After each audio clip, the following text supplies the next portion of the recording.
ओम शांति। 21 मार्च 2025 के ईश्वरीय महावाक्य। पहले एक नज़र मुरली के मुख्य पॉइंट पर। बाबा ने कहा, अभी तुमको पावन बना रहे हैं, तुम फिर योग बल से इस सृष्टि को पावन बना रहे हो। माया पर तुम जीत पाकर जगत जीत बनते हो। योग बल को साइंस बल भी कहा जाता है। भक्ति है रात, ज्ञान है दिन। रात मुर्दाबाद होती है, फिर ज्ञान जिंदाबाद होता है। यह खेल है सुख और दुख का। मनुष्य भगवान को ढूंढने के लिए कितना धक्का खाते हैं। बाप को जानते ही नहीं। जाने तब जब बाप आकर अपना और जायदाद का परिचय दे। वर्षा बाप से ही मिलता है, माँ से नहीं। और फिर बाबा ने कहा, सबसे अच्छे ते अच्छा कर्म होता है दान। दानी को पुण्य आत्मा कहा जाता है। भारत को महादानी कहा जाता है। भारत में जितना दान होता है उतना और कोई खंड में नहीं।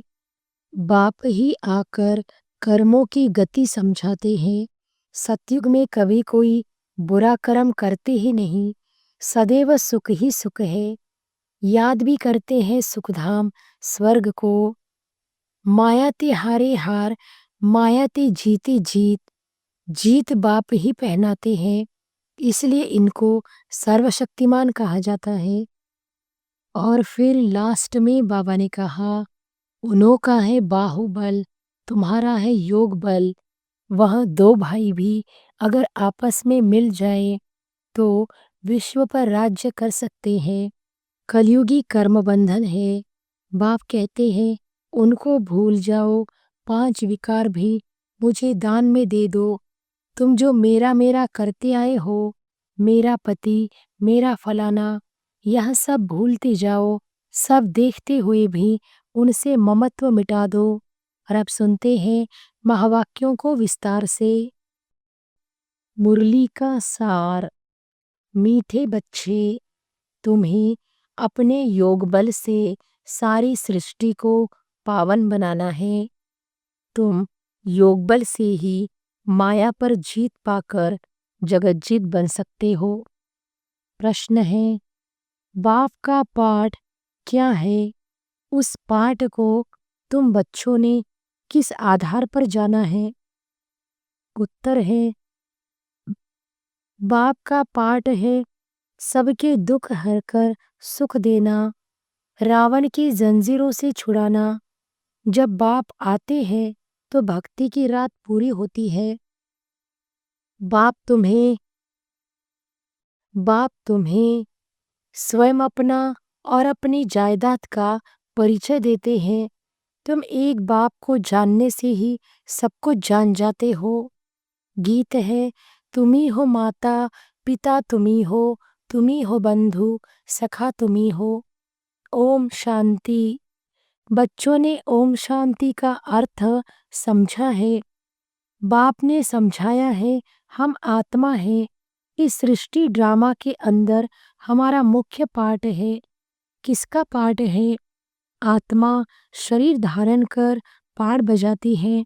तो बच्चों को अब आत्मा अभिमानी बना रहे हैं। इतना समय देह अभिमानी थे, अब अपने को आत्मा समझ बाप को याद करना है। हमारा बाबा आया हुआ है। ड्रामा प्लान अनुसार बाप आते भी है रात्रि में। कब आते हैं उसकी तिथि तारीख कोई नहीं है। तिथि तारीख उनकी होती है जो लौकिक जन्म लेते हैं। यह तो है पारलौकिक बाप, इनका लौकिक जन्म नहीं है। श्री कृष्ण की तिथि तारीख समय आदि सब देते हैं। इनका तो कहा जाता है दिव्य जन्म। बाप इनमें प्रवेश कर बताते हैं कि यह बेहद का ड्रामा है। उसमें आधा कल्प है रात। जब रात अर्थात घोर अंधियारा होता है तब मैं आता हूँ। तिथि तारीख कोई नहीं। इस समय भक्ति भी तमोप्रधान है। आधा कल्प है बेहद का दिन। बाप खुद कहते हैं, मैंने इनमें प्रवेश किया है। गीता में है भगवानुवाच, परंतु भगवान मनुष्य हो नहीं सकता। श्री कृष्ण भी दैवी गुणों वाला है। यह मनुष्य लोक है, यह देवलोक नहीं है। गाते भी है ब्रह्मा देवताय नमः। वह है सूक्ष्म वतनवासी। बच्चे जानते हैं वहाँ हड्डी मांस नहीं होता है, वहाँ है सूक्ष्म सफेद छाया। जब मूल वतन में है तो आत्मा को न सूक्ष्म शरीर छाया वाला है न हड्डी वाला है। इन बातों को कोई भी मनुष्य मात्र नहीं जानते हैं। बाप ही आकर सुनाते हैं, ब्राह्मण ही सुनते हैं और कोई नहीं सुनते। ब्राह्मण वर्ण होता ही है भारत में। वह भी तब होता है जब परमपिता परमात्मा प्रजापिता ब्रह्मा द्वारा ब्राह्मण धर्म की स्थापना करते हैं। अब इनको रचता भी नहीं कहेंगे। नई रचना कोई रचते नहीं है, सिर्फ रिज्यूनेट करते हैं। बुलाते भी है, हे बाबा पति दुनिया में आकर हमको पावन बनाओ। अभी तुमको पावन बना रहे हैं, तुम फिर योग बल से इस सृष्टि को पावन बना रहे हो। माया पर तुम जीत पाकर जगत जीत बनते हो। योग बल को साइंस बल भी कहा जाता है। ऋषि मुनि आदि सब शांति चाहते हैं, परंतु शांति का अर्थ तो जानते नहीं। यहाँ तो जरूर पाड़ बजाना है ना। शांति धाम है स्वीट साइलेंस होम। तुम आत्माओं को अब यह मालूम है कि हमारा घर शांति धाम है। यहाँ हम पाड़ बजाने आए हैं। बाप को भी बुलाते हैं, हे पतित पावन दुख हरता सुख करता, आओ हमको इस रावण की जंजीरों से छुड़ाओ। भक्ति है रात, ज्ञान है दिन। रात मुर्दाबाद होती है, फिर ज्ञान जिंदाबाद होता है। यह खेल है सुख और दुख का। तुम जानते हो पहले हम स्वर्ग में थे, फिर उतरते उतरते आकर नीचे हेल में पड़े हैं। कलयुग अब खलास होगा, फिर सतयुग कब आएगा यह कोई नहीं जानते। तुम बाप को जानने से बाप द्वारा सब कुछ जान गए हो। मनुष्य भगवान को ढूंढने के लिए कितना धक्का खाते हैं, बाप को जानते ही नहीं। जाने तब जब बाप आकर अपना और जायदाद का परिचय दे। वर्षा बाप से ही मिलता है, माँ से नहीं। इनको मम्मा भी कहते हैं, परंतु इनसे वर्षा नहीं मिलता है। इनको याद भी नहीं करना है। ब्रह्मा विष्णु शंकर भी शिव के बच्चे हैं, यह भी कोई नहीं जानते। बेहद की सारी दुनिया का रचयिता एक ही बाप है, बाकी सब है उनकी रचना या हद के रचयिता। अब तुम बच्चों को बाप कहते हैं, मुझे याद करो तो तुम्हारे विकर्म विनाश हो। मनुष्य बाप को नहीं जानते हैं तो किसको याद करे। इसलिए बाप कहते हैं, कितने निधन के बन पड़े हैं। यह भी ड्रामा में नूंद है। भक्ति और ज्ञान दोनों में सबसे श्रेष्ठ कर्म है दान करना। भक्ति मार्ग में ईश्वर अर्थ दान करते हैं। किस लिए? कोई कामना तो जरूर रहती है।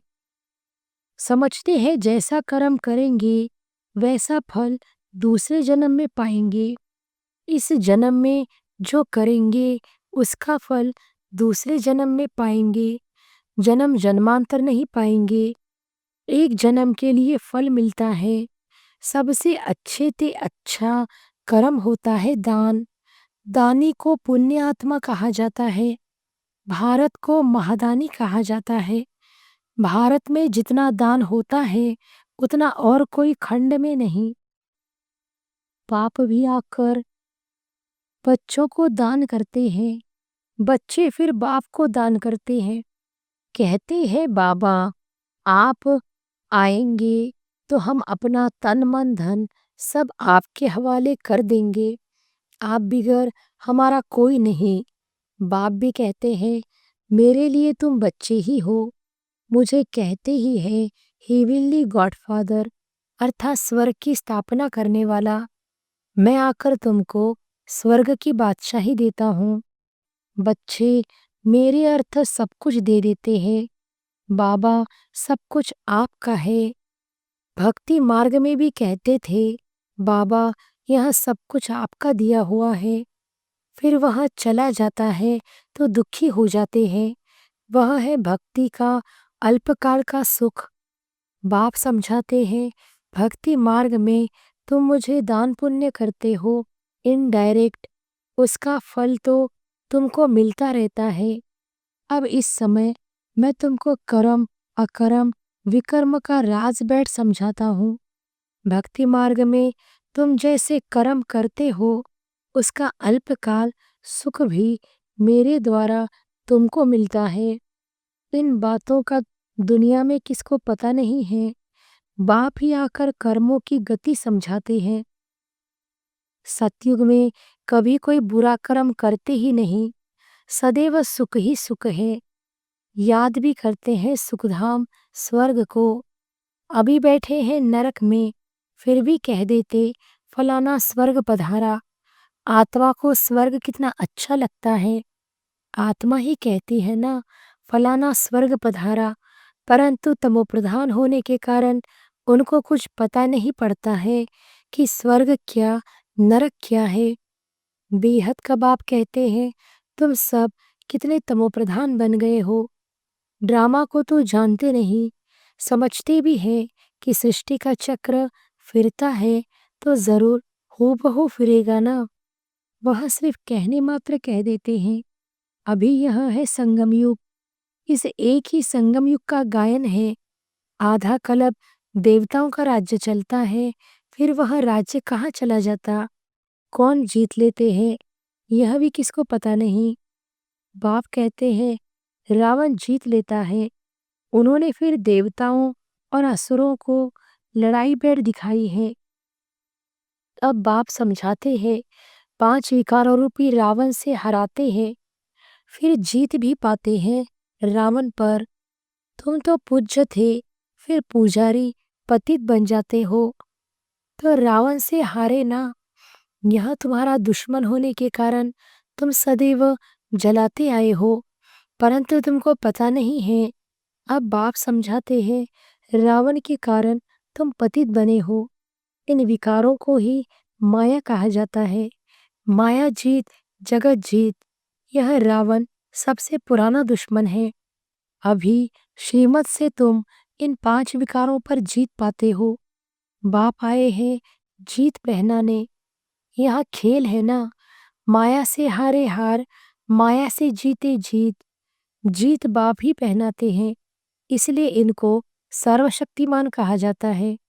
रावण भी कम शक्तिमान नहीं है, परंतु वह दुख देते हैं, इसलिए गायन नहीं है। रावण है बहुत दुष्टर, तुम्हारे राजाई ही छीन लेते हैं। अभी तुम समझ गए हो हम कैसे हारते हैं फिर कैसे जीत पाते हैं। आत्मा चाहती भी है हमको शांति चाहिए, हम अपने घर जावे। भक्त भगवान को याद करते हैं, परंतु पत्थर बुद्धि होने कारण समझते नहीं हैं। भगवान बाबा है तो बाप से जरूर वर्षा मिलता होगा। मिलता भी जरूर है, परंतु कब मिलता है फिर कैसे गंवाते हैं यह नहीं जानते हैं। बाप कहते हैं मैं इस ब्रह्मा तन द्वारा तुमको बैठ समझाता हूँ। मुझे भी ऑर्गन्स चाहिए ना। मुझे अपनी कर्मेंद्रियां तो है नहीं, सूक्ष्म वतन में भी कर्मेंद्रियां हैं। चलते फिरते जैसे मूवी बाइस्कोप होता है, यहाँ मूवी टॉकी बाइस्कोप निकले हैं तो बाप को भी समझाने में सहज होता है। उन्हों का है बाहुबल, तुम्हारा है योग बल। वह 2 भाई भी अगर आपस में मिल जाए तो विश्व पर राज्य कर सकते हैं, परंतु अभी तो फूट पड़ी हुई है। तुम बच्चों को साइलेंस का शुद्ध घमंड रहना चाहिए। तुम मनमना भाव के आधार से साइलेंस द्वारा जगज्जीत बन जाते हो। वह है साइंस घमंडी, तुम साइलेंस घमंडी, अपने को आत्मा समझ बाप को याद करते हो। याद से तुम सतोप्रधान बन जाएंगे। बहुत सहज उपाय बताते हैं। तुम जानते हो शिव बाबा आए हैं हम बच्चों को फिर से स्वर्ग का वर्षा देने। तुम्हारा जो भी कलयुगी कर्म बंधन है, बाप कहते हैं उनको भूल जाओ। 5 विकार भी मुझे दान में दे दो। तुम जो मेरा मेरा करते आए हो, मेरा पति, मेरा फलाना, यह सब भूलते जाओ। सब देखते हुए भी उनसे ममत्व मिटा दो। यह बात बच्चों को ही समझाते हैं। जो बाप को जानते ही नहीं, वह तो इस भाषा को भी समझ न सके। बाप आकर मनुष्य से देवता बनाते हैं। देवताएं होते ही सतयुग में हैं, कलयुग में है मनुष्य। अभी तक उनकी निशानियां हैं, अर्थात चित्र है। मुझे कहते ही है पतित पावन। मैं तो डिग्रेड होता नहीं हूँ। तुम कहते हो हम पावन थे, फिर डिग्रेड हो पतित बने हैं।